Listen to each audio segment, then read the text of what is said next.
Setiap hari, ribuan santri menimba air untuk wudhu. Air suci yang seharusnya menjadi berkah justru mengalir sia-sia ke selokan. Di saat yang sama, pesantren harus membeli pangan dari luar, menghabiskan hampir separuh biaya operasional hanya untuk dapur. Sementara hampir 50% daerah di Aceh mengalami kekeringan setiap musim kemarau. Ironis, air berlimpah tapi tidak dikelola, lahan luas namun tidak dimanfaatkan, dan inilah akar krisis air dan kemandirian ekonomi pesantren kita. Daya Darul Ulum Abu Lungi Aceh Besar, sebuah pesantren dengan ratusan santri, hidup sederhana di lingkungan yang subur namun belum berdaya sepenuhnya. Setiap hari, air wudhu mengalir ke saluran pembuangan. Sebagian memang dimanfaatkan, tapi belum difiltrasi atau disterilisasi dengan aman, sehingga masih berpotensi mengandung bakteri dan logam berat. Di sisi lain, dapur daya harus membeli sayur dari luar, padahal lahan hijau di sekitarnya belum termanfaatkan. Kami melihat satu hal sederhana, air yang terbuang bisa menjadi sumber kehidupan baru. Dan dari sinilah lahir inovasi kami, Hydro Circle for Green Pesantren. Melalui alur Hydro Circle, air hujan ditampung dari atap masjid dan asrama, lalu disaring lewat filter kasar untuk menahan debu dan pasir. Air masuk ke tangki utama digunakan untuk wudhu, lalu dialirkan kembali sebagai grey water. Air bekas wudhu ini disaring lewat sistem biofiltrasi AIoT, arang aktif, zeolit, dan pasir silika dengan sensor memantau pH dan suhu. Hasilnya disimpan di tangki air bersih, lalu digunakan untuk menumbuhkan sayuran di sistem hidroponik pintar, dan airnya terus berputar dalam satu siklus reuse yang berkelanjutan. Pada tahap awal, kami mulai merancang sistem Hydro Circle secara digital. Setiap jalur air, tangki, dan filter kami simulasikan dengan detail agar saat diterapkan di lapangan desainnya efisien, aman, dan mudah dioperasikan oleh santri.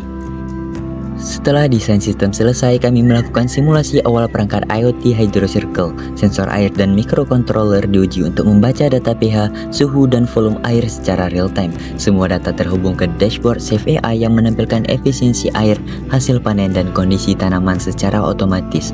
Sebagai tahap simulasi awal yang menjadi fondasi utama sebelum sistem diterapkan di lapangan secara langsung.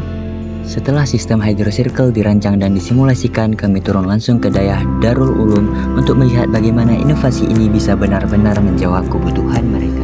Harapan kami, alhamdulillah sudah ada program daripada hidroponik ini. Jadi harapan ke depan supaya bisa untuk memudahkan kami dalam hal bahan pokok, untuk pemanfaatan bahan pokok untuk catering, untuk penanaman kayak seperti sawi, kangkung, dan lain sebagainya. Jadi dengan adanya hidroponik, air enggak terbuang sia-sia, kita juga ada manfaatnya. Itu harapannya. Setelahnya untuk mitra ke depan kerjasama sebenarnya harus berjalan lancar lah.